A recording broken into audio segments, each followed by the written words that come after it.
All right. Good evening, ladies and gentlemen. This is a meeting of the West Shore Photography Club. And as you probably already know, it's January the 10th, 2022.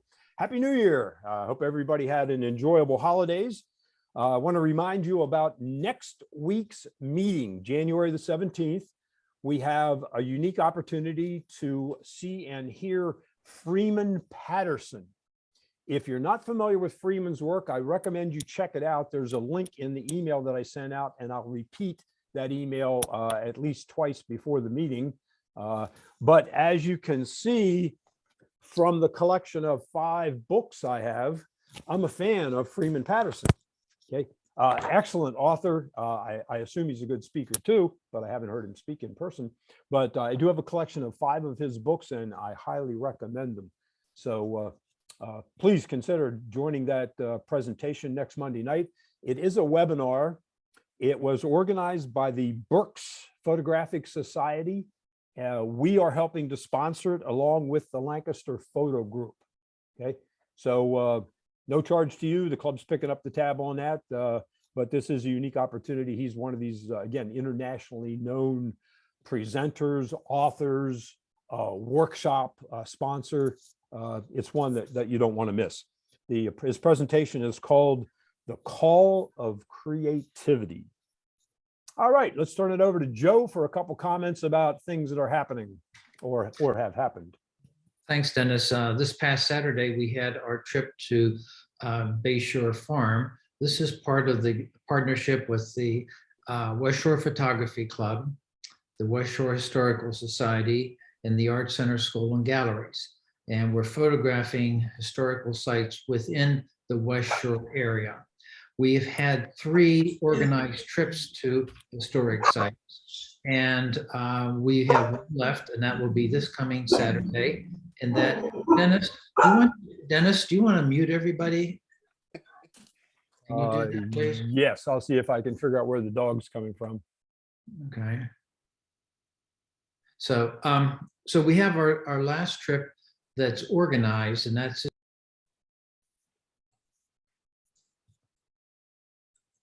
Hey, Joe, I think I just muted you. Oh, you'll need to unmute yourself. Sorry. okay. No problem. There we go. Okay, so we have our last trip this coming Saturday at the Bittner House, and we'll have the munchies there and hot coffee. And if it's anything like this past Saturday, where we had 27 people total showing up for the shoot, they're a lot of fun. And basically on Saturday is photographing a historic house, and it should be a short trip. I would guess maybe you'd be there for 30 to 45 minutes photographing the house. So that's what we're going to be doing. And all that is in preparation for the gallery opening that we're going to be having at the Mechanicsburg Art Center School and Galleries for the month of March. And there you have a deadline, which you're going to get some information on it, to submit some images digital to us. And then we're going to probably be having a little session on how to prepare your prints, because this will be a print that you'll submit to the Art Center, and then they're going to hang it in their professional gallery. And then we're going to have a gallery opening with wine and cheese. You can bring your family and friends, and all the images are for sale. And the Art Center School and Galleries will take care of the paperwork for the sale of those. But you're going to get a lot more information on that. And so that is about what we have, Dennis. Very good. Very good. Okay. Thanks, Joe. Yeah, let me reinforce that the end product of these trips is to have this month-long print exhibit. Many of you will remember the exhibit we had at Hershey Gardens for 2 years pre-pandemic, and that was very well received. We hope to have at least 60 prints, hopefully more, for the exhibit. So as Joe said, it'll be a big opening reception. We're going to have hold a couple of classes. Janice Links, Executive Director of the West Shore Historical Society, is going to talk to us one evening about the society. I'm going to do a presentation, I think, on iPhone photography. Joe's going to do a presentation on what, people around the world, Joe? People around the world, yes. And he's been around the world to photograph people, so he knows, have a lot of good examples. So it should be a really neat thing. I was interviewed for almost a half an hour this evening on the phone by Joe Kress from the Carlisle Sentinel. So he's doing an article. Believe me, Janice is gung-ho about this. She is getting people involved. She's even roping Joe and I into a radio show on a program that we're going to talk about this presentation. So she really is hyping it up, and it should be a lot of fun, good exposure. So I highly encourage you to participate. Shoot with the idea of coming up with 2 prints. The ideal thing would be that your prints would be of one of the historical sites, like the Basore Barn or the Steeford Road Bridge that we photographed. But it doesn't have to be. It could be anything. It could be a macro shot of ice or leaf or anything, as long as it's been taken within the boundaries of the West Shore Historical Society. So that's the end result. Think in terms of prints. And Joe and Mike, I think, are going to do, as Joe said, a little presentation to help you. If you're not used to printing, some recommendations for you where you can send your file to have it printed, how you want to format it, what aspect ratio you want to consider, all those sorts of things. Okay. All right, let's get on with the show. We have an image review to do. I'm happy to say that Lori Snyder is here with us tonight. She's going to be the reviewer. And our theme, as you already know, probably, is night photography. So Lori, if you have anything you'd like to say in the way of an introduction, you're welcome to do that. But how about if we share your screen and make sure we have our images ready to go? And then I'll turn it over to you. As usual, yeah, just a preliminary comment. As usual, what we'll do is Lori will give her critique, and then we'll ask the photographer to comment about his or her image. Okay, we won't open it up to everybody, but we'll ask the photographer specifically. So Lori, it's all yours. Okay, hello everyone. I don't know, do you see the screen, my screen? No. You don't? Okay, let me know when you do. Okay, yeah, you're looking for that little green box at the bottom. Once you click on that, a white box will open up. Yeah, let me try it again. Okay, I did hit share screen. Initially, I was limited to, I couldn't share it because you didn't open it up for me to do that yet. Oh, I see it now. Okay, and I know you need it to be full screen. Looks like we're looking at your whole desktop. Right, there we go. So, okay. For some reason, you weren't coming up on the side before, so. We're good. Yeah, so now it's all here. Okay. All right. Anything you'd like to say about yourself? Or there might be some people in the meeting who aren't familiar with you or your work. I would just say that typically night photography is not something I shoot often. So it was nice to actually view these images, and kind of inspiring and encouraging for me to go out and maybe do a little bit of it myself. I live in the middle of an apple orchard, so I'm inclined to shoot a lot of the scenes that are around me. So it was actually kind of nice and, again, inspiring to see some images, whether it be in the city or even out in the middle of a starry night. So I appreciated all of your interpretations of the theme. I teach a little bit at at Calc, at the Learning Center. And I exhibit at different galleries in the area, as well as have done a lot of the art shows in the area, from Mount Gretna to Foundry Day. So that's essentially what I do. But again, I focus mainly on landscape photography. I do, and I'm inspired oftentimes by nature. And typically if I photograph people, it's either self-portraiture or it's just images of my family or people close to me. So those are typically my areas of interest. So thank you. Okay, so for night photography. And the first image, Nature's Fury.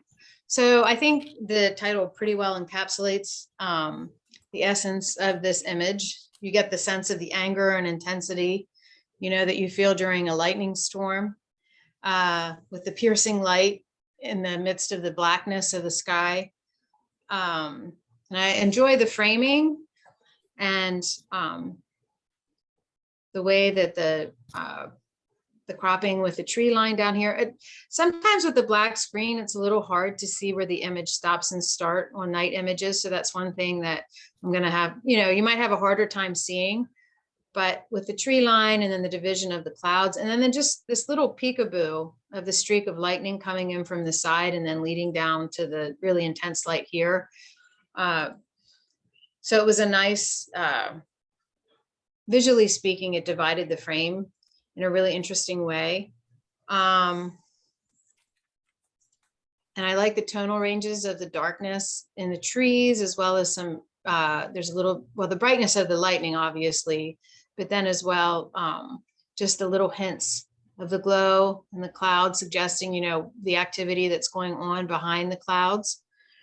And it just overall evokes that sense of awe that you get when you're witnessing a lightning storm. And for the exposure and everything, I would say the lightning, it's definitely, technically, it's very sharp. The lightning, as well as the details in the clouds. Let's see. The only thing that I would suggest possibly is because and again, this isn't, this is just my personal thought.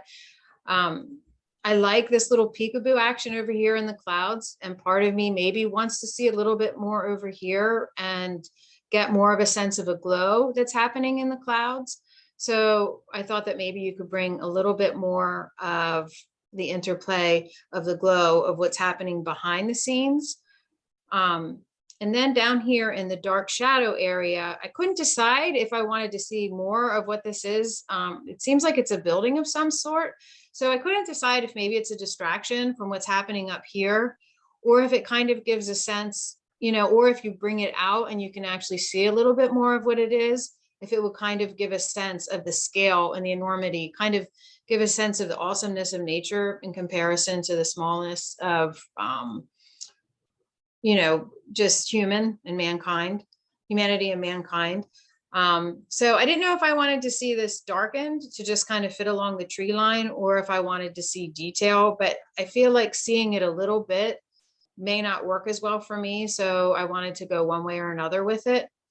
But then I also thought if you do lighten it, will compete too much with the center focus of the lightning. So, but that was just kind of my thoughts on that. So. Okay, can we hear from the photographer? You'll have to unmute yourself, please.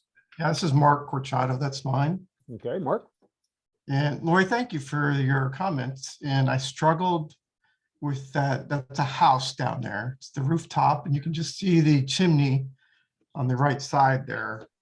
And I wanted to bring that in for perspective. Right.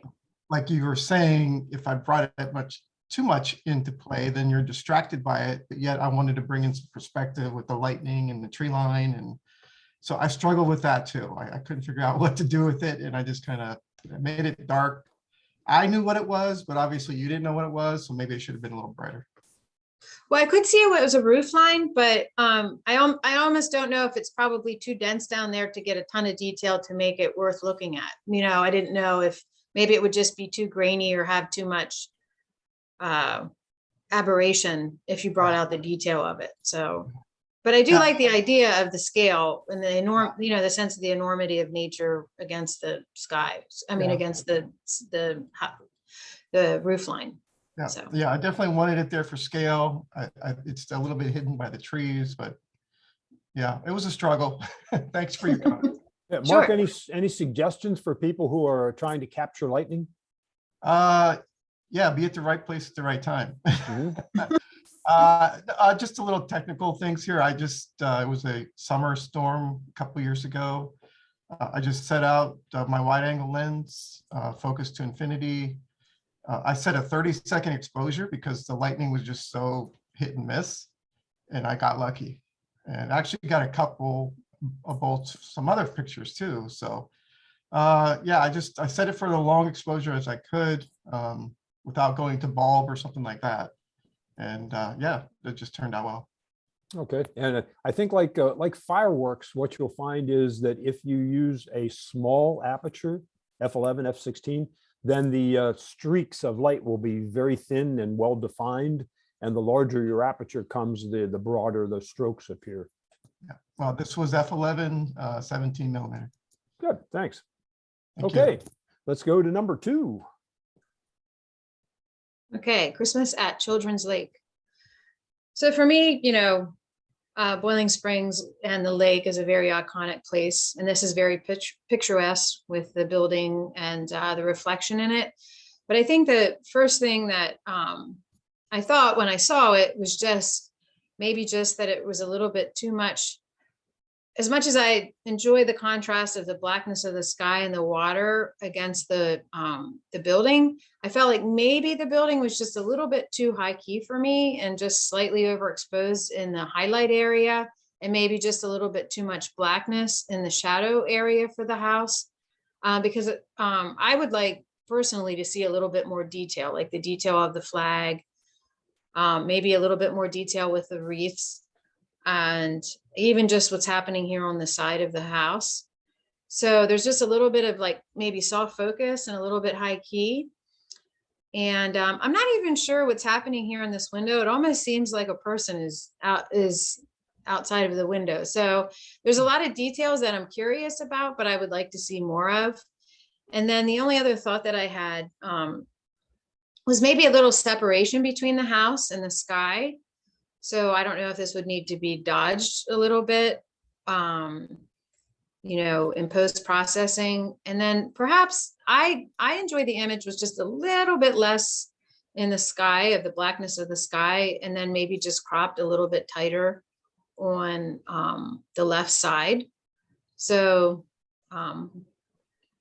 that was just kind of my overall impression of the image. Okay. Who created this image?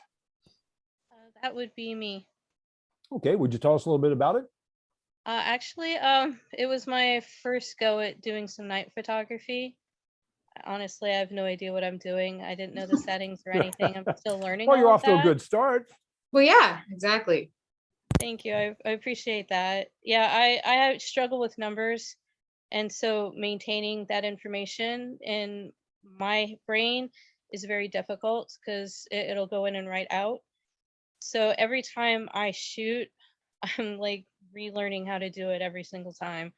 And the moon was out that night, and I'm like, I want to go see if I can get some better pictures of the moon. And I hadn't done the children's lake before. So I just did it. Nobody's ever told me I can't. So I just did. There you go. Do it. Lori, any suggestions for time of day for an image like this? Time of day or night? No, I mean, I would say, if you want I think it's challenging. It's kind of like working with sunset or sunrise in a way, because sometimes you can have some really high key areas and a lot of really dark, non-detailed areas. So I think that could be what part of the challenge is just being able to get the detail in both. So a lot of this might require more of a post-processing post-processing thing where you'd have to maybe burn in your highlights. I don't know what your programs are, if you're working with anything at home or not. But I would say maybe burning in where the highlights are. You could do it a little bit earlier in the day, so you have a little bit of twilight there, so the sky isn't quite so dark, and then there wouldn't be quite a big difference between the brightness of the building and the darkness of the sky, which would be something to consider if you want to still get the glow of the lights from the house and the little luminaries. Yeah, as far as programs, I don't really, I use like a free program because, again, I'm not very knowledgeable in a lot of this. I'm pretty basic at what I'm able to do. My friend James brought me into the club, and he's hoping that this would be something good for me that will help me learn and grow a little bit more. But as far as editing, that's basically all I can do is just the basic edit that I did for this photo, which isn't much because I don't know what to do. Okay. Yeah, so I know you're talking about numbers and maybe it would be too confusing for me to talk to you about aperture and those kind of things and bracketing your exposure so you can have like a little bit of a balance. So if you're working with like, are you familiar with f-stops or shutter speeds and things like that? Because I don't really want to get into all of that if you're still learning. I do. I mean, I picked up my camera back in 2016 and I'm self-taught. I've done all this by myself. As far as like numbers, it's something called dyscalculia. So essentially my brain just doesn't function when it comes to numbers. So the f-stops and the apertures, it's very confusing to my brain, kind of like fractions in algebra. I don't comprehend it.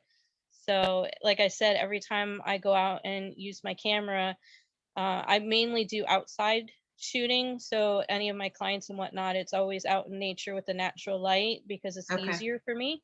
Mm-hmm. But a lot of times, depending on the time of day, I'm always having to adjust everything until I find whichever one works. Good, good. I think it's safe to say you used a tripod, right? Yes, I did. I used a tripod and a remote. Well, see, that puts you in a small fraction of all photographers in the world because most Right. people don't use tripods. Very good. Oh, one thing that I picked up, I just bought a mirrorless camera a couple of months ago. And the one thing I really like about it is you can see the exposure right through the viewfinder. So when you're looking at the image and you change like the aperture, the shutter speed, the image changes in the picture. And when you take the picture, it looks just like what you saw in the viewfinder. Okay, which is not, DSLR doesn't work quite that way. So it's easier to get a proper exposure, I think, with a mirrorless camera just by looking at the exposure or looking at the viewfinder. Yeah, you don't have a mirrorless, do you? I have no idea what my camera is. Okay, do you know what camera it is? It's a Nikon D3500. Okay, yeah, that would be what we call a DSLR, digital single lens reflex. Okay, very good, Liz. Well, thanks for entering. That was your first one. Round of applause for Liz there Yeah. for entering for the first time. Very good, very good. You're a Thank brave you. soul. Go, Way to Liz. go. Okay, on to number 3. Okay, let the wind howl. Okay, so with this one, sorry, I gotta turn my page here.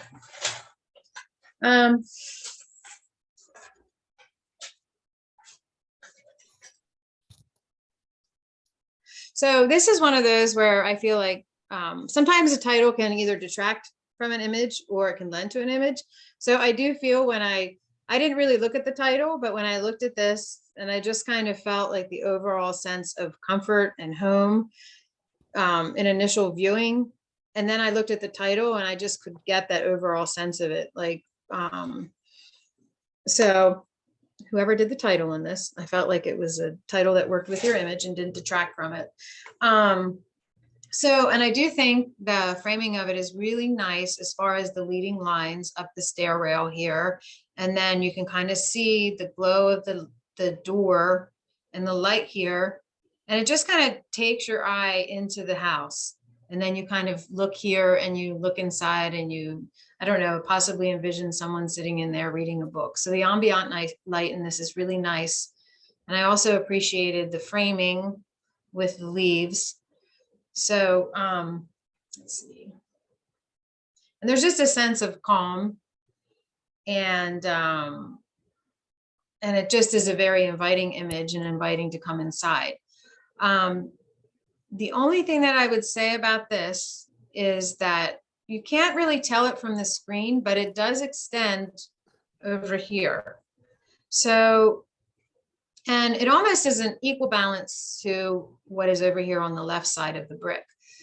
And I felt like it was maybe a little bit abrupt, like going up the stairs. And I almost felt like to actually crop the image, I would want to just crop it to where I could see the glow of the door and kind of follow the light up the stairs to the glow of the door and then into the house. So again, that's just my personal preference. I felt like the cropping should probably not include this extra little rectangular space. But I do appreciate all the little details I see, and the exposure is really nicely done. And I like seeing all the little I want to say crevices in the stone, but I know it's called something in the masonry work, but I don't know. I'm losing what that's called. The only thing that I was wondering over here in this area is there's something, I'm not sure if there's something going on with the bricks over in this section. And I don't know if it's just created from the shadow of the trees, or not the bricks, but the stone. There's something a little bit maybe different than in this section. And maybe that's just because it's in the shadow, and for whatever detail it brought out, it just made them look a little bit distorted. But other than that, I think it's a lovely image, and the framing is really nicely done. But again, I would prefer just for this dark area here to be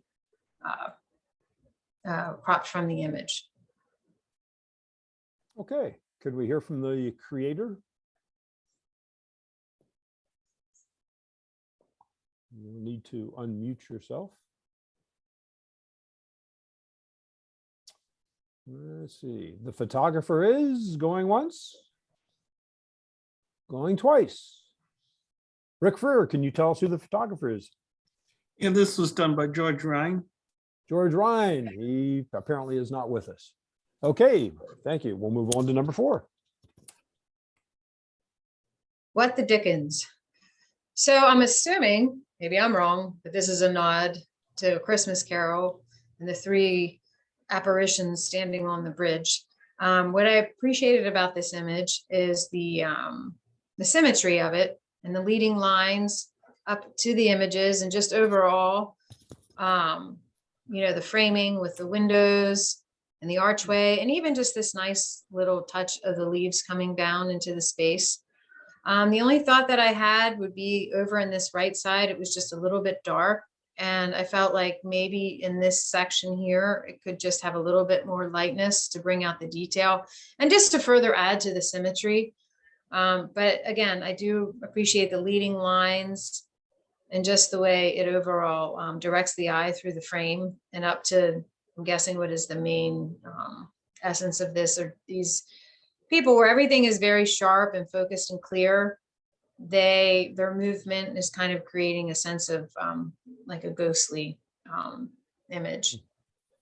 And I also just appreciate the little orbs of the light, but everything is very tack sharp, and exposure is nicely done. So. Okay, let's see if my guess as to who the photographer is correct.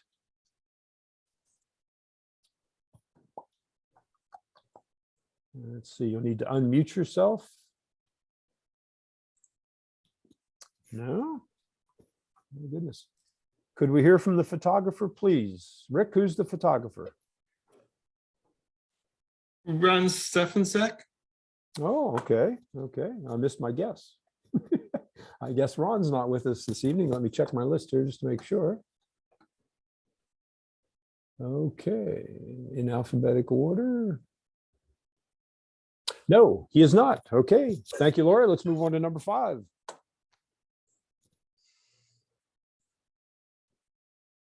Reflections of Harrisburg. Okay, so immediately I just was, you could see the vividness of the color and the city lights, and there's just a lot of energy to the image. There's a really nice leading line with the bridge and into the city, and even over here to the street, just kind of, and then there's just this nice little element where there's just sense of nature add to all the interruptions of the human element. So I appreciated the framing of keeping this tree or bush in the image, as well as a little bit of this little grass patch. And I like that you can see a little detail down here in the grass, which sometimes, I'm sure that there was probably a little post-processing to bring out a little bit of those details. And I like that you can actually see, for it being, I'm not sure if this was a twilight image, but I like that you can see, a little bit of detail in the clouds in the sky. So that I felt like kind of lent to the image.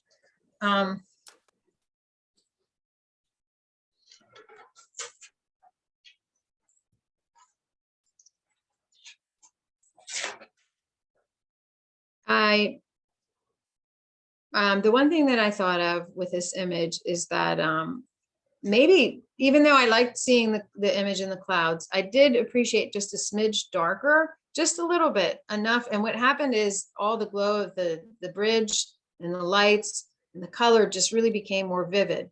But you could still see the details of the cloud without detracting away from that. And as well, the only other thing that I noticed with this is the bridge kind of goes a little bit downward in the frame, and that's, you know, fine. But what I was thinking is, in order to bring the bridge really front and center, is that I would, I thought to just crop a little bit off of the bush. And just to, I appreciate the introduction of it and the framing of it, but I also think maybe just a little less of it would just really put it on what I feel like the focus and the attention is the colorful bridge. And then to correct a little bit of the bridge going downhill when you do the cropping, actually do it at a little bit of an angle so that it brings the bridge toward the left side up a little bit. And it really just brings the attention directly at the bridge with the line going straight into the city, and removes it just a little bit. With this bush over here on the side, because it's so dark, it can compete a little bit with what you have going in here. So if you just have it enough to introduce the natural element without having it be so heavy on the right, I just think that it creates a better cropping for the image itself. But overall, I think the exposure is good. I think it has really nice leading lines, and there's just a lot of energy to the image. Okay, can we hear from the photographer, please? Yeah, that's me, Jim Breilinger. Thank you for the feedback. I have 3 versions of this. Was struggling to figure out which one I was going to submit. I did choose this one, Lori, to bring out the grass on the bottom, just to add some character to it. So I'm glad you picked up on that. I see what you're saying about cropping out that bush a little bit to the right. It does kind of dominate the picture a little bit, so I'll go back and do that.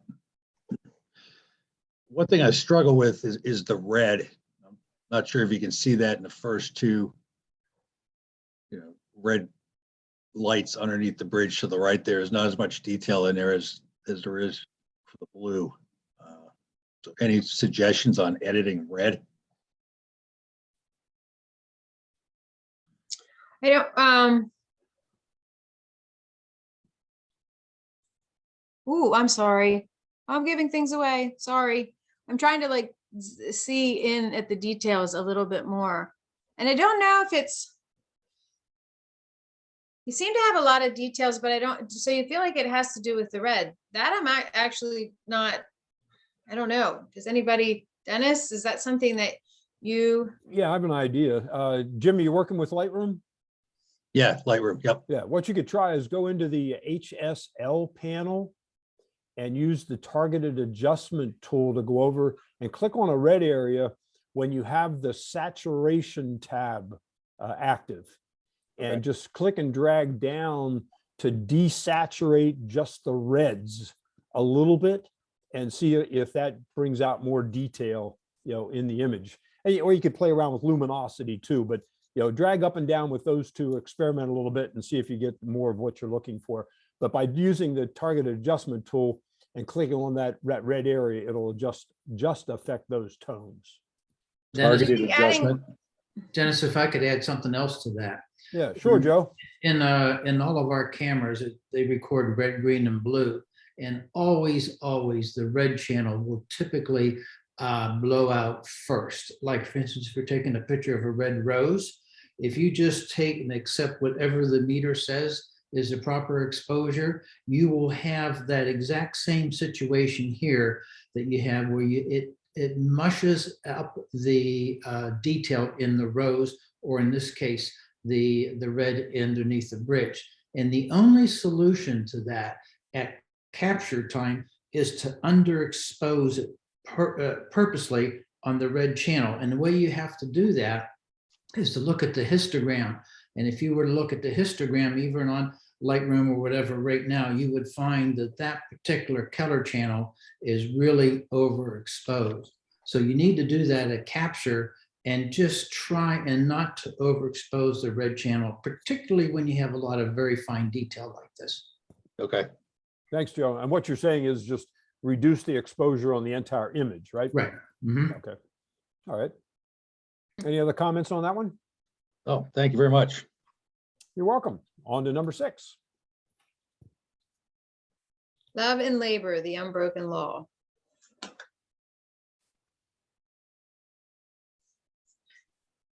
So I looked this up because I was curious as to where this was, and then it looks like it's at possibly the Capitol in Harrisburg, could be wrong. So I think what's nice about shooting this at night is there's, the shadowing in the background, and then this is like highlighted. So you kind of have a separation of the foreground with the background. It's kind of documentary in style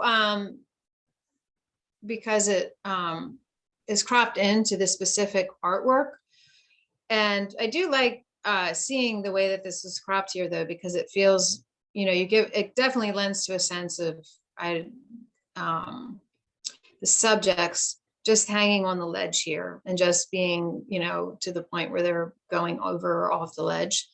I think photographing artwork can be tricky because I feel like sometimes maybe you want to not only just photograph the artwork, but you also want to maybe photograph your impression of the artwork. So there could be nuanced things that you could do to this as far as maybe bringing in a little bit more shadow in the detail area or a little bit more contrast. I mean, for instance, around the sinews of the muscles, and just really creating like a dynamic, energetic image that maybe brings it to life a little bit more, and creates maybe your interpretation of their artwork. So the exposure is good, everything, I mean, as far as it for being a night image, and there's a lot of clarity and detail and sharpness. But if you want to maybe lend a little bit of yourself to the image and drama, maybe play with the shadows and the light, or you could even crop just little nuanced areas with the connection of the characters between each other, and kind of make it your own, I guess is what I want to say with this. Okay. Can we hear from the creator? Hi, thanks, Lori. It's Elaine Shook. Hi, Elaine. This is the first time I have shot these sculptures at night. I have photographed them many times during broad daylight, and I was amazed at how different they look at night because the statues are carved out of marble, and during the day, they're so reflective that you see very little of that detail. And so that's what I was trying to bring out. My interpretation was so much different at night because of the play of the light and the shadows. It really did bring out that three-dimensionality, if you will. But I like your idea of creating even more contrast to really enhance those shadows, to bring the whole thing to life, so to speak, because I was intrigued by how the shadows really brought out the details in the muscles and even the texture in the marble itself. I also was intrigued by the cool light that was coming from the balcony above the statuary, as opposed to the warm light coming from the street light from behind me. I believe it was a street light. I liked that contrast a lot. But I see what you're saying about deepening those shadows. I think that would be much more effective. Thank you. Yeah, I did. When I'm looking at it, I just saw like little areas of highlight that I thought were really beautiful. And I thought if you even enhance that even more by bringing in shadows, I think it would just really kind of create a whole new dynamic but I agree with what you're saying, because when I looked it up, it's this really vivid white sculptures right in front of the Capitol. So. Your comment, Elaine, about the lighting is interesting, because as I look at it more closely now, I see how cool the tones are on the left as compared to the right. Mm-hmm. Yeah, and there's a little bit of warmth in this section and a little blue over here, and then a little bit more of a gray in this area. So it is interesting. Very I good. did try it in black and white, but without that contrast in tonality, it just didn't seem to be as impressive to me. Yeah. Okay, on to number 7. Holiday scene. So what I like about this with the framing is I like the offset of the tree in the foreground with all the pine trees in the background, and that it's a different tree, which offsets it from the rest of the trees. And I also what I really like is the webbing of the limbs and the lights strung within them. I think that's a really interesting part of the image. My thought was, though, for the background to be maybe slightly, in general, just for the overall image to just be slightly more dark, so that it would separate this tree a little bit more from the background and really make that the focal point. Right now, I feel when I'm looking at it, I feel like they're kind of competing with each other, the background and the foreground. And what happens is if you make it just slightly darker, it'll really make the lights pop and separate, as well as separate all the veinings and the limbs, while still keeping that really nice glow that the image has, the warmth from all the ambient light. And the only other thing that I thought was a bit of a distraction to the image was just this post over here. And I didn't know if maybe it could be shot a little bit further to the right to crop that out. I felt like cropping it was almost a little bit too much, because it's really nice the way that this limb leads through the frame and then it comes down again to another limb. But I didn't know if just maybe changing the position would allow you to capture that and capture the background while also removing this. I'm sorry, did I say to move to the right? I meant move to the left a little bit so that you're focusing more to the right of the image. So, but overall, I like the warmth and this tree, the way that it's off-centered in the frame. Okay, comments from the photographer. This is Judy Kime. That is my photograph, and I went out to shoot the photographs of the moon and the holiday lights. And actually, it's interesting you say you'd like it a little darker, because I did lighten it up so that you could see the mountains a little bit better. So that's a very interesting comment. And definitely I could have moved. So I thank you for your comments. I went out one morning. This was taken in the morning, about 6:37 in the morning. And I'm not really that proficient in low light photography. So I was pretty happy with what I got, actually. No, you have a lot, right. You have a lot of detail in the light in the areas. Yeah, I agree. And I was interested to hear what you say, because there are a lot of things going on. I like the image, but I was interested to hear if people thought it was too much, with the background and the foreground. So, but yeah, I could definitely darken it to get that contrast.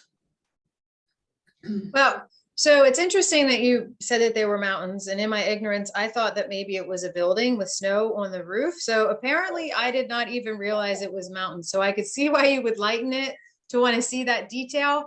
But if I'm being honest, there's so many things to look at with the trees. I almost feel like the mountains are incidental, I guess, is probably I don't know. I mean, that's just my own personal thought when I look at it, because unfortunately I didn't realize they were mountains. So so does that make sense? And it doesn't even have to be darkened a whole lot, just a little bit creates like a really nice separation. But then I feel bad because you're losing your mountains. So well, this is in Breckenridge, Colorado, actually, that it was taken. And okay.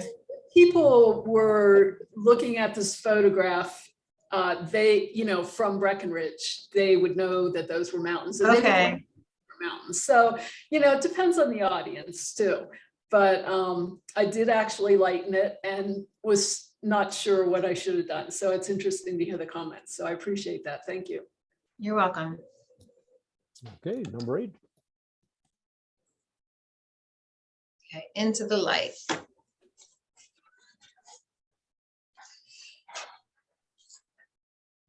So I thought this image had a lot of great leading lines and visual interest, a lot of details and things to look at. And the great division of frame, just how you can, with the way that this wall is here, and then you just follow the line back here, but then this wall here almost separates the image in a 3-dimensional way, almost halves it.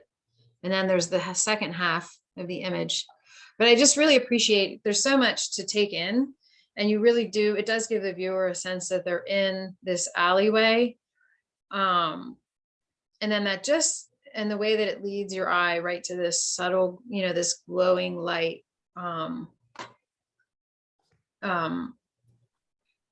Let's see here. It almost, though, because there's like a lot of starkness, and a lot of times when you go into an alleyway, you kind of expecting to see maybe clutter or more garbage cans or something like that. It kind of felt a little bit like a movie set to me, because it is so, I don't know, empty and isolated. And so in that isolation, though, the warm glow of the light, like everything else kind of feels like it's not alive, but then that just little suggestion of life, you know, somebody up there in this room. And then, of course, there's just the usual sense that you get, you know, you're standing here at this part of the alleyway, and then you're just, okay, I have to make it to here, but what's over here and what's over here? So I really thought that there were a lot of visually interesting things, and then it's still lends itself to the trepidation you might feel standing in an alleyway like that, and then deciding whether or not to go through it.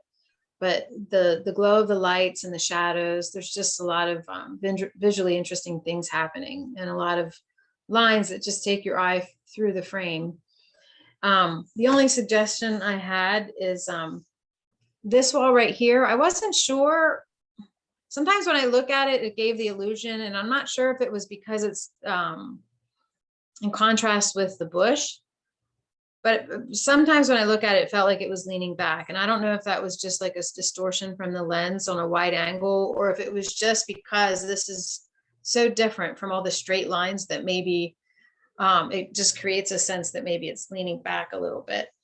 And the only other thing too, I thought would be fun to play with would be to do it in black and white and really kind of play with the contrast and the light and really create a sense of drama with black and white. I just think it would be fun to see it that way, but then you could lose the glow of the yellow unless you kept that there. So, and the only other thing I thought is maybe just make the dark colors just a hair darker, and really pop the difference between the light areas and the dark areas. Not enough to lose the detail, but just enough to make a little bit just more of a contrast between the two. But again, I don't think those are make or break it things or necessary things. They're just ways to maybe make it look a little different and change the feel of the image. So. Okay, let's hear from the creator.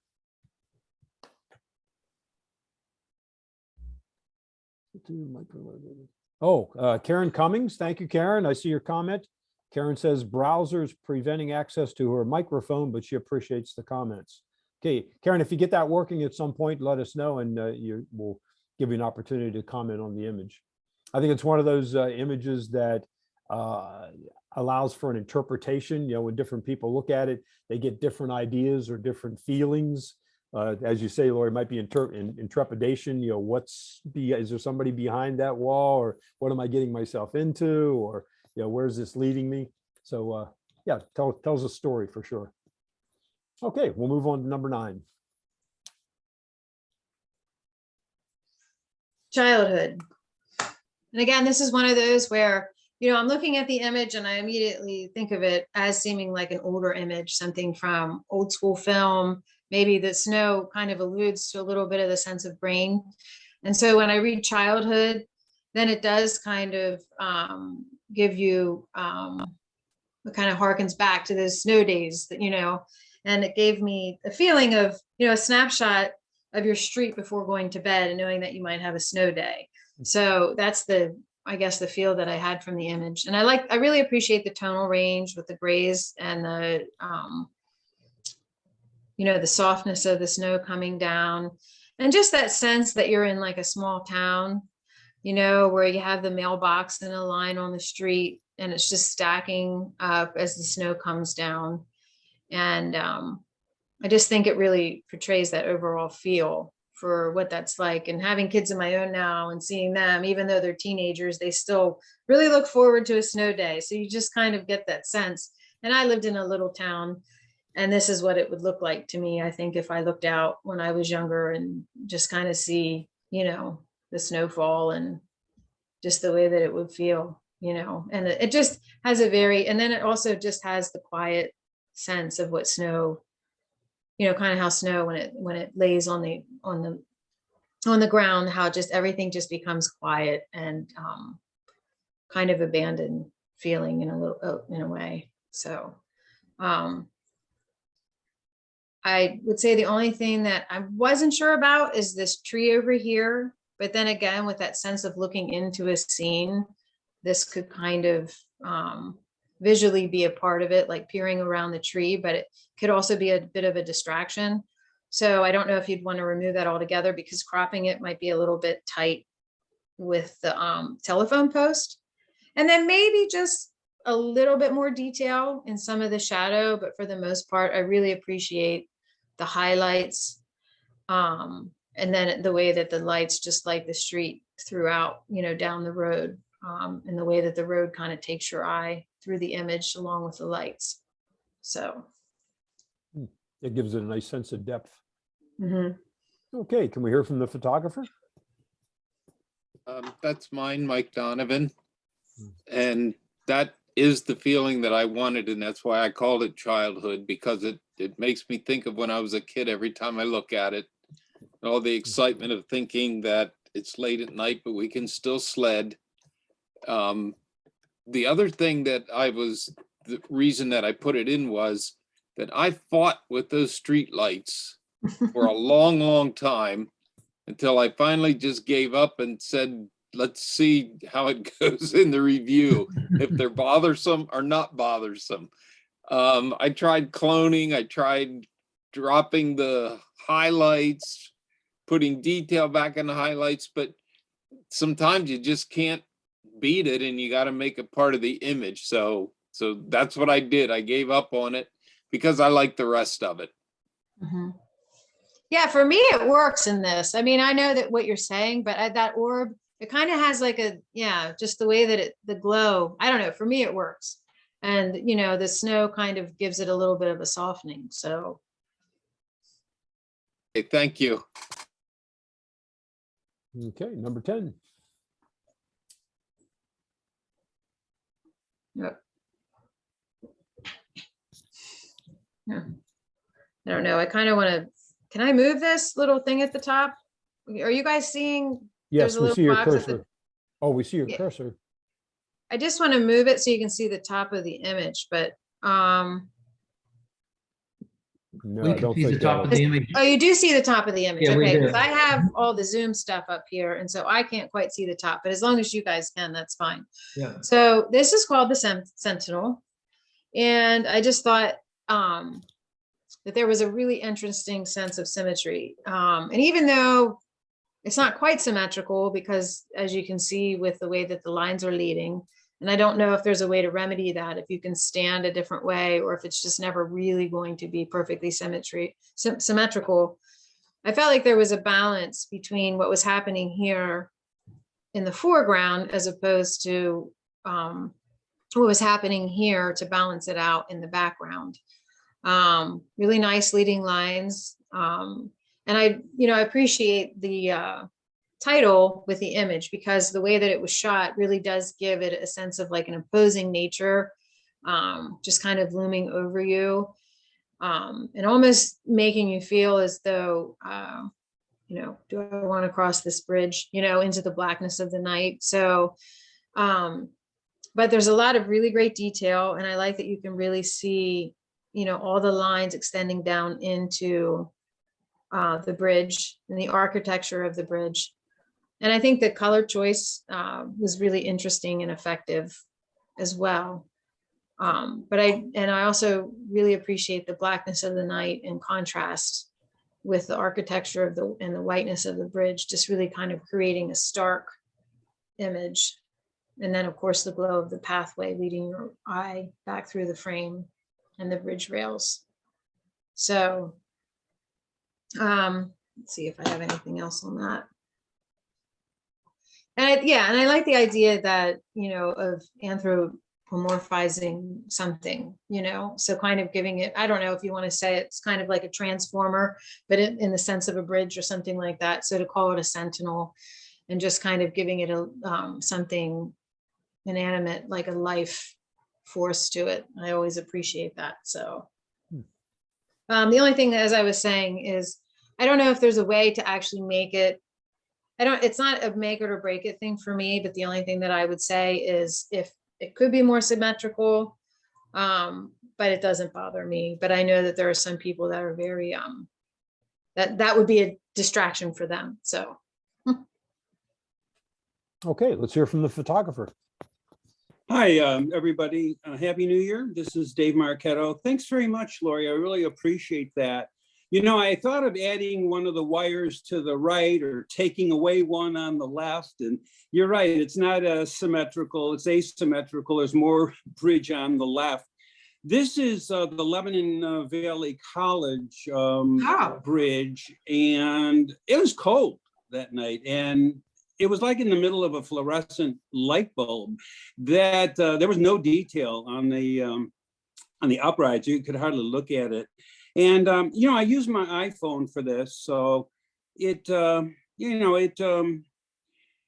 was a challenge, even with that. I had to smile when Liz Brown, our newest member, talked about, settings and numbers being sort of daunting. And, I smiled because she's a new member, and no pun intended, but welcome to the club, Liz. I mean, sometimes I take a notebook with me to remember what I did. In the old days of film and cameras, you had to do that. So, you couldn't remember what settings you used for the 12 exposures you got. Anyway, I submitted this image a couple of years ago during the day. It was a photo, and I got a lot of good comments from the club. Joe Farrell in particular, really encouraged me to see this, the daytime version, as an architectural photograph. So I really appreciated that. And sometimes you just remember these things from the club. So I appreciate that, Lori. Thank you. You're welcome. Okay, number 11.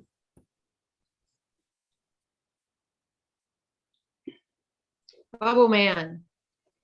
So if I'm being honest, I had to go away from this one and then come back to it because it's just so different as far as, try how to assess it, I guess is the way, so I was thinking, okay, how am I going to assess this image? But it kind of reminds me of,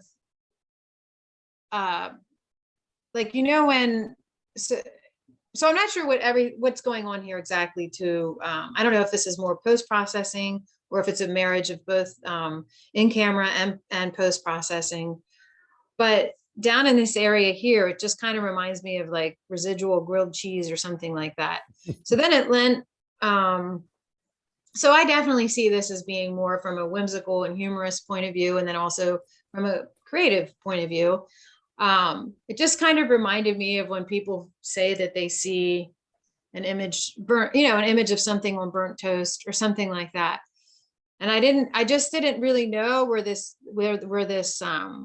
person or this character came from and where it, how it originated. But again, this to me, it's called Bubble Man, but I thought this was interesting what was happening here. And it just kind of reminds me of cheese, burnt cheese on a grill. But I really appreciate the fact that it is just kind of fun and lends a sense of humor. And then also there's just like a movement created with them. I don't know, basically, are they hula hooping or going into a time warp or something like that? But So I just appreciate the creative intent behind this, whether it's, you know, in camera or post processing. I was really basically, I think it's a conversation piece. And it just really makes you think, like, what is happening, you know, in this image. And I didn't know if these were maybe glow bracelets, but it also reminds me of when people do painting with light. So whoever the photographer is in this, I guess I have a lot of questions to see what is behind this image. Yeah, I'm I'm curious to hear sorry, this I don't know. story Maybe too. that's not how I'm supposed to. Maybe that's not how I'm supposed to assess it. But I'm I right just there have with you, questions. Lori. Let's Okay. hear the story. Who created this one? This is mine, Terry Longenecker. All right, tell us This, about it. this was taken a couple years ago. I'm in the Hershey Camera Club, and we did a night shots with fluorescent lights. The starburst in the back, what looks like a starburst, is a single LED tube of light. The gentleman standing in the center is swirling two colors of red and white around him. He's also got another color thing in his one hand. So after I took the shot, I thought, I need to do something to it. So I ran it through ACDC program, and I put bubble wrap on it. And that's Oh. how I got the Bubble Man. That night, I didn't get as good a shot as I wanted, but I have other shots I probably could have put in. We used a whisk that you would use to whisk up food. We put can't think of it now. We stuffed it with metal. Steel wool. Thank Yeah, you. right. Thank you. Steel wool. I always draw a blank on that. We lit it and then swirled it. Right. Well, that's what I was- initially, yeah, when I first saw it, I was like, was that what's happened? There's everything is so abstract. I just wasn't really sure. So Yeah. It just, how the bottom got in there, to be honest, I think it was because of the grass was reflecting the light from what we were swirling around with it. It was a fun night. I love to do light painting. It's just amazing what you can get. Thank you for your comments. I wanted to see what people would think. I've never shown it to anyone before, but thank you. Well, you get bonus points for creative approach. yeah, and for stumping the reviewer. Thank you. Okay, let's see what number 12 has to bring. Okay, 9/11 tribute. So overall, for a night image, I think this is really well done. There's a lot of sharpness and detail with it, and I just, the way that it's framed, when you consider the rule of thirds, the right perpendicular line here just divides right between the memorial lights, just goes right through it. And then this light going down into water is nice because it kind of is a mirror, but on the opposite side of the image, but going down to the water, which kind of breaks up the water and creates movement from the foreground up into the background. And then I also found this streak. Well, I really appreciated the water, which I know happens when you have like a slower exposure, but the water just really seems placid and peaceful. And the gradated sky, the way that it's just like this nice blue, and then it kind of fades into a darker blue. I wasn't sure what caused this streak, though. I was curious about the streak and how it actually originated. And I just didn't know if it was from the movement of the water from a long exposure. And then the only thing that I noticed, and the distraction for me on this side, is just this little break in the water. And I don't know if that was naturally occurring But then I noticed that it seems to almost have a little bit of a line going in here through here. And so I don't know if somehow something became uneven in the water and broke that line. But overall, I think it's nicely done. And it really follows the rule of thirds nicely. And the clarity again for an evening night image, and just even the way that this light is kind of starred is really nice. So. Okay, let's hear from the photographer. Okay, if you're on board, you'll need to unmute yourself. Rick, who did this one? Chris Mama. Okay. Who was that again, Rick? Chris Mama. Not familiar. Okay. Is the photographer on board? Going once, going twice? Okay, on to number 13. Okay, Dubois traffic.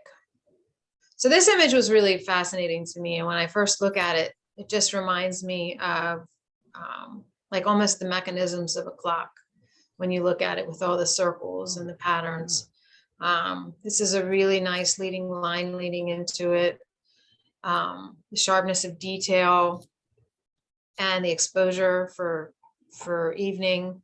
And then even back into these buildings, I almost feel like if I blew this up, you could just see into the office building. So I was really fascinated by how much detail for an evening image this has. But it's just a maze that I feel there's so many lines that you could just follow it all the way around through the image. And I also thought this was really fascinating because as highways and cities are, you can see where the traffic is really flowing like mad. And then right here, you see a little slowing down of the cars and the vehicles, which is oftentimes what happens. You're going 70 and then everybody's going 30. But I just think you could just really take this image in for a really long time. And again, it's just really nice with the framing of the buildings. This little bridge going from the along the line in the back. And it just, I even appreciate, it kind of has a futuristic feel to it, especially with the golden glow of it. And when I think of Dubai, I kind of think of gold anyway, just from what I've read about it, that it's a pretty wealthy area. The only other thing, the one thing that I wasn't sure of was just this little triangle here. I'm not sure it's a deal breaker for me because in this corner, it also, see if I can move you guys over here a little bit. There's just a little bit of darkness up here. But I just wasn't sure if this almost caused like a little bit of an abruptness and cut it off. But I was so focused on the center part of the image that it was kind of an afterthought that I looked over here. So seeing this blown up, maybe it might be more distracting to me, but I just really, because of the way this road led in and just all the things that you could look at, this was kind of an afterthought for me to take in. So, but overall, I just thought it was a super interesting image. So. Okay, let's hear from the photographer. Thank you, Lori. This is Joe Farrell, and that's a shot from Dubai. That's the city center, they call it. And we were on a hotel, I think it was about like the 16th floor, to be able to capture that shot. And we spent a lot of time working on it because the most important thing for me was twofold. One, I wanted to have a really detailed shot like you pointed out. So I was at an ISO 64, which is a native for that particular camera. Wow. And then the shutter speed was really critical because I took many shots at different shutter speeds to get the right flow of the cars without blowing them out. And I remember when I saw those cars right in the front that you pointed out that were stopped, I said, oh my God, how can that happen? Because this was a second exposure at f/16 at ISO 64 at 14 millimeters. And I said, why do those cars, they should be moving. But then I realized they were stuck in traffic like you said. Right, right. And I have this shot in many different variations. I have the Burj Khalifa, which is the tallest building in the world, in another shot. but I had some advice from a very valuable photographer who suggested that I crop it to this way, and I did, and that's what I submitted. So what's your feeling on the triangle over here? I mean, Well, I don't, I'll tell you what the feeling is, that if I were to try and get around that, I had my tripod practically hanging over the railing Right. to avoid that. And so the only other choice I would had was that I could have cropped it out, or I could have used content aware fill, and I tried that and it kind of looked, it didn't look right. And so the only thing I could do was crop it out. And you can see where if I were to crop it, what I would do to the bottom rung of the road there, I would just cut that right off on the bottom, and I couldn't do that. So Right. I left it in. yeah, that's what I figured. It just wouldn't, that it would detract from the overall image, so. Yeah. Yeah, Lori, I appreciate your comment about it. It looks like the clockwork, the interior of a clock. I hadn't thought about that, but yeah, that does strike me. All right, very good. Number 14. Okay, Backyard Jesus and the old Duquesne Brewery clock. So I thought this was a really interesting composition with the juxtaposition of the statue with the brewery clock, kind of the sculpture of being something sacred with the backdrop of like a neon clock on a brewery. I just felt like there was a lot of symbolism when you looked at this, and just even this dividing wall here. And it just kind of gives a sense of the divide between the two worlds. You know, the spiritual versus the secular. That's just kind of my feeling that I had gotten from it. Even just the vines being something natural, and then of course the wires. So there's just so many things that kind of contrast each other in this image. And it kind of reminded me, I mean, I grew up in the church, so it kind of reminded me of like Jesus going into the Garden of Gethsemane.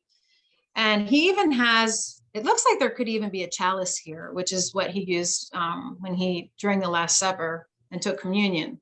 So it just really gave a sense to me of like two opposite worlds and places.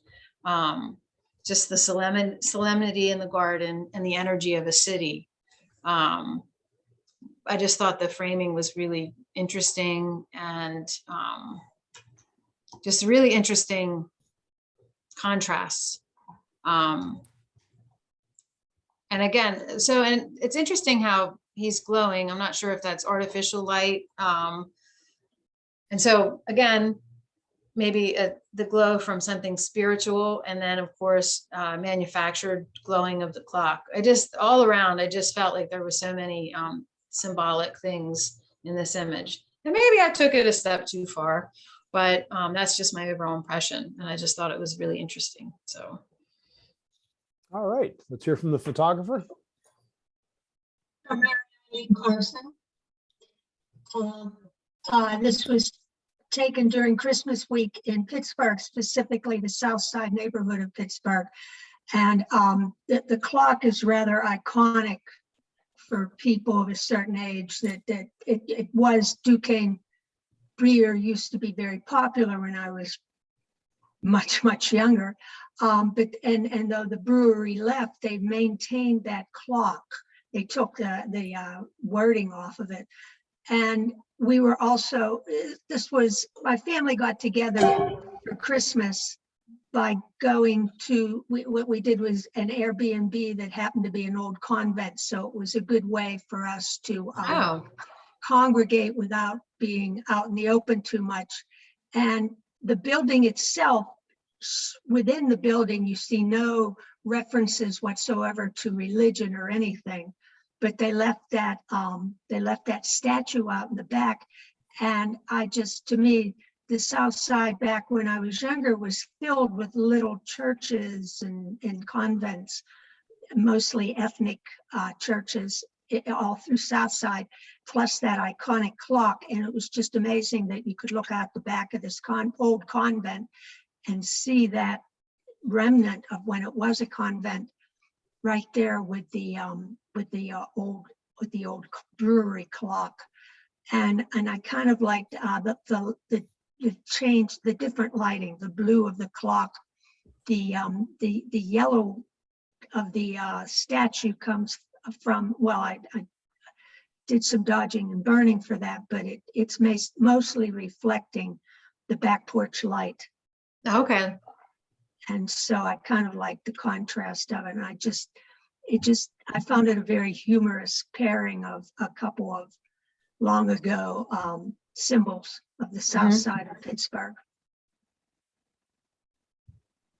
But thank you for your comments. Sure. Okay, number 15.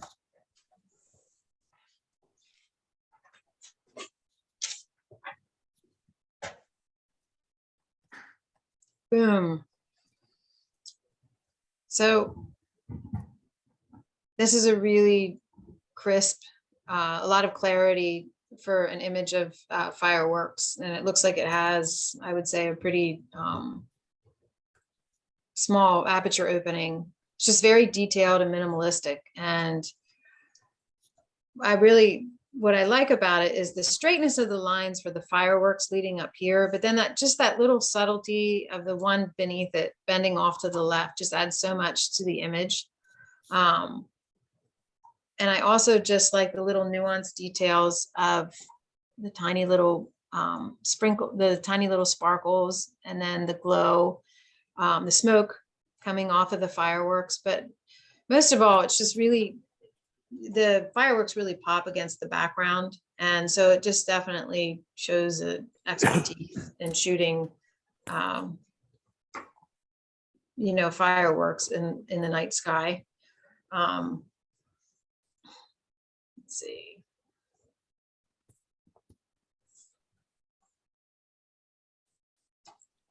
Yeah, in general, it's just a very minimal but striking image. So. Okay, let's hear from the photographer, please. Yeah, this is Mark Albano. Lauren, thanks for your comments. This was shot, Dennis, to your point, it was shot at f/13. I was quite a distance away, so it was shot, it would probably be 250, 300 millimeters. Shutter release, shot for about 7 seconds. What I was finding, I was taking a lot of these pictures, Lori, and what I was finding was I was keeping my thumb on the shutter too long, and they started to get very busy, and I started making a little quicker exposures, just letting 2 or 3 of them blast off and then closing the shutter. But I've got a couple of questions, and one of the questions is I have quite a few shots that actually show where the fireworks were coming from off the ground. And would that have made a picture like this too busy, in your opinion? I mean, it's hard to know without seeing it. I don't know, do you get a lot of extra glare from it? I mean, I really just like the simplicity of this, Okay. and the division of the frame. I mean, I mean, my thing is always to see it. That's kind of, but I just really appreciate the way that you framed it. I mean, it kind of reminds me of, like dandelions, or, just the simplistic nature of that. And it kind of harkens to nature. So I really appreciate the way that you did this. I don't think it would necessarily be bad, but I just have to see it and make a comparison. Did you feel like it was too bright or too distracting? In some cases, I thought it was too big. It got too busy, and the other challenge too is, like you said, there's you can see a little bit of the smoke and the flaring off, and so, I kept going, should I block all that out, or should I just block out most of it? Because it's a totally different look when you see the smoke and the spark trails coming off the projections. So, thank you for your comments. I think it was just enough, not too much, not too little. So thank you. Yeah, I'd like everyone to take note of the white digital border that Mark added. Notice how it delineates the image, the boundaries. Where in the other ones, if you had a dark image, you couldn't tell, as Lori said earlier, couldn't tell where the image stopped and the background started. Mark, would you comment about how you created that digital frame?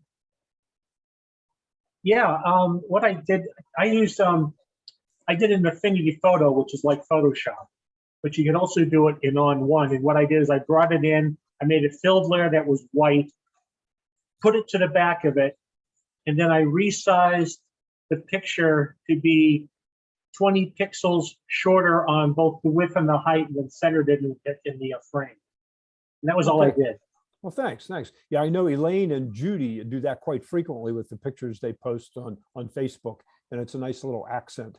So when you're entering a picture into a competition or an image review, you'll want to keep in mind that the background is black. So think about how that will affect your image and maybe consider adding a digital frame. Okay. number Dennis. 6. Yes, Lori. Just real quick. So that's what I was wondering. I was trying to look to see on that program if there was a way to change the background, just specific for this. I know sometimes people like, using the black background because it just presents the images nicer. But for like a nighttime thing, I was wondering if there was a way. I don't use this program really. So I was trying to change the background ahead of time so people could see that, but. Let's see, and that would be the Zoom background, right? It's not the PDF. No, because I have it in full frame for Adobe, for the Adobe Illustrator or whatever I was told to view the images. Let me ask in. Rick. Rick, can you change the background for the PDF, the background color?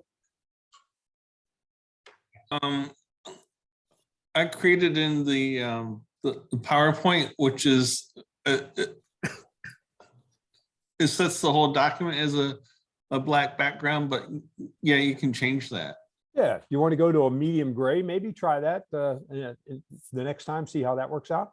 We can try it, yeah. Yeah, let's do Yeah, that. I don't think you would need it for everything, but just with it being night images, I was trying to change it just so that you could see where the borders were a little bit for the blackness. So Okay, thank you. Yeah, good idea, Lori. All right, number 16. Oh, Barney.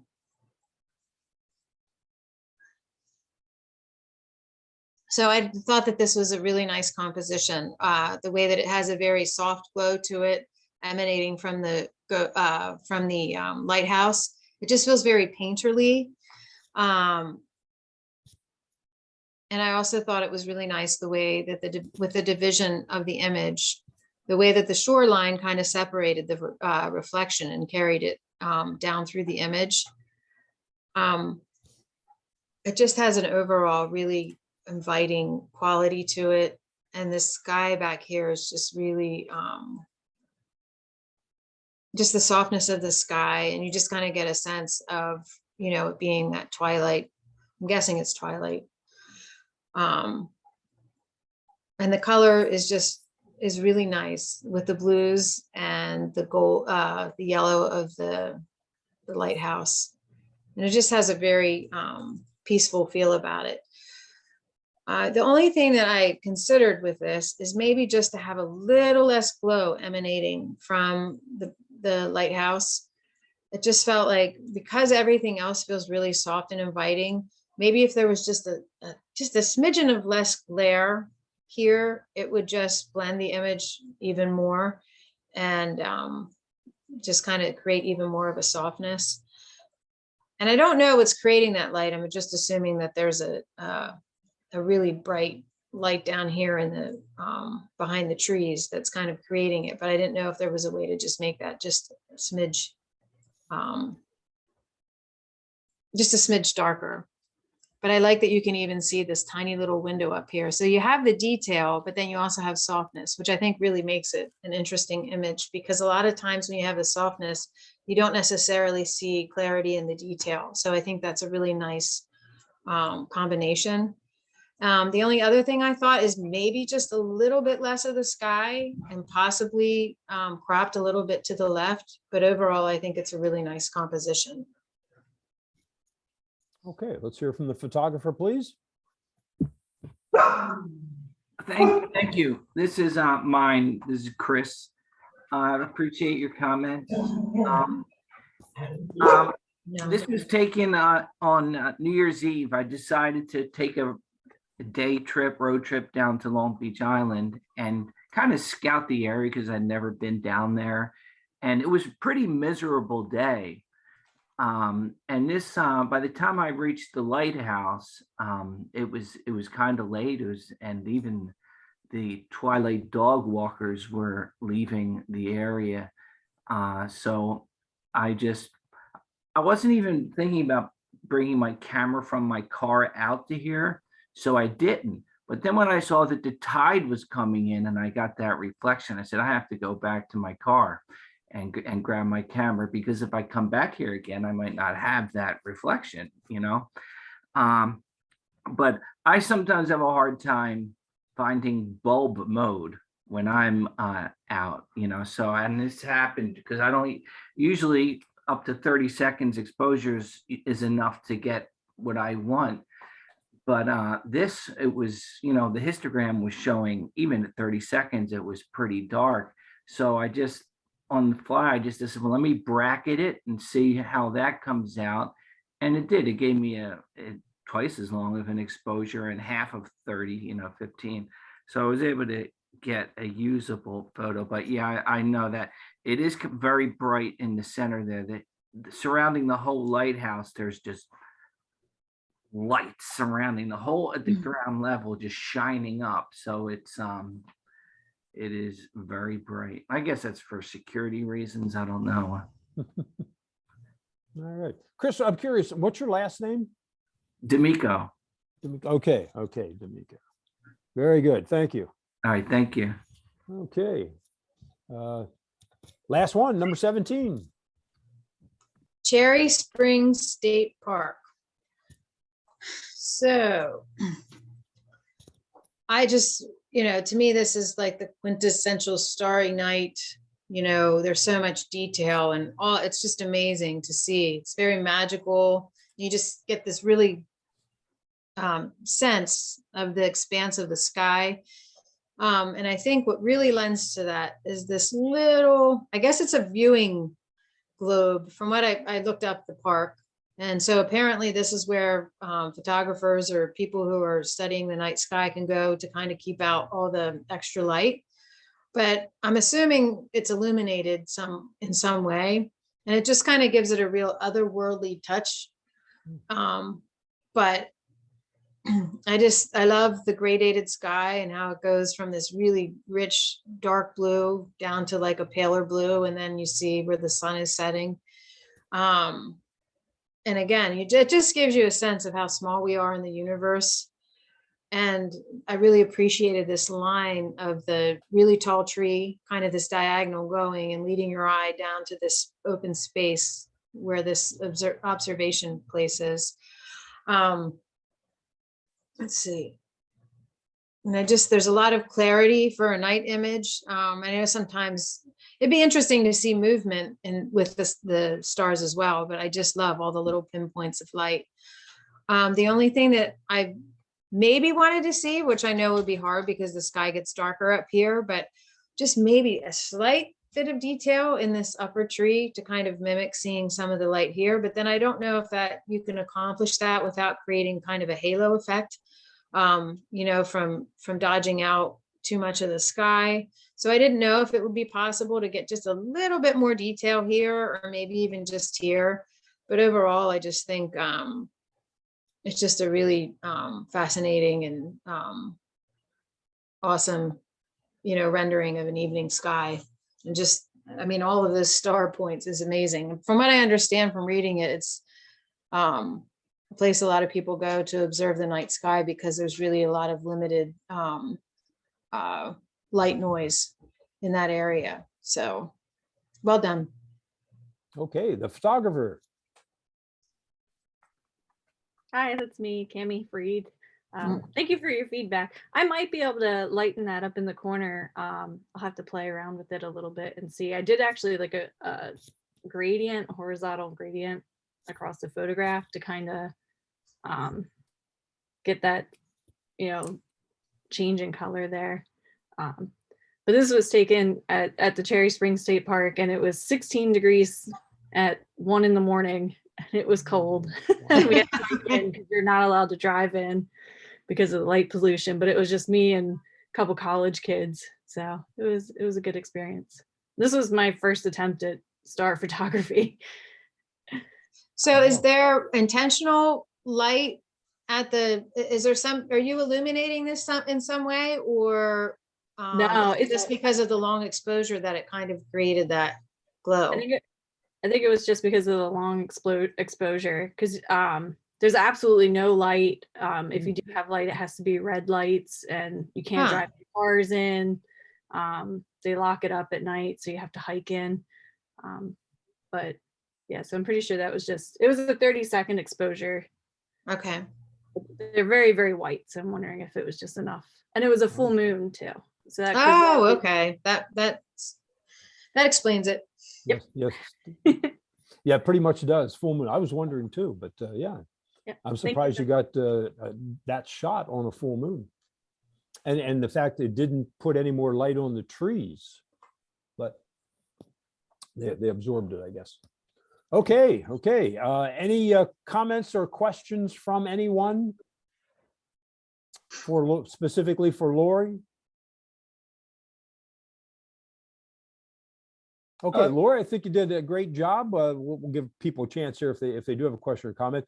You did a great job. I appreciate it very much. How about a round of applause? You can unmute yourself if you like, but thank you very much. Another shot at that. Any questions or comments from anyone for Lori? Lori, all of us at the West Shore Photography Club, thank you for doing this tonight. It was an outstanding review. We really appreciated it. Yeah, we You're appreciate the welcome. fact that you do your research too, and you put a lot of time and effort into it. So it's much Very, appreciated. very thoughtful analysis, Lori. You know, it's great to have you look at these. You know, we really appreciate your styles. It's very nice. Oh, thank you. Very good. Okay, before we end the meeting tonight, I would like to recognize one of our members, Dave Stauffer. Would you like to say anything? Dave's on the mend, so it's good to see him tonight.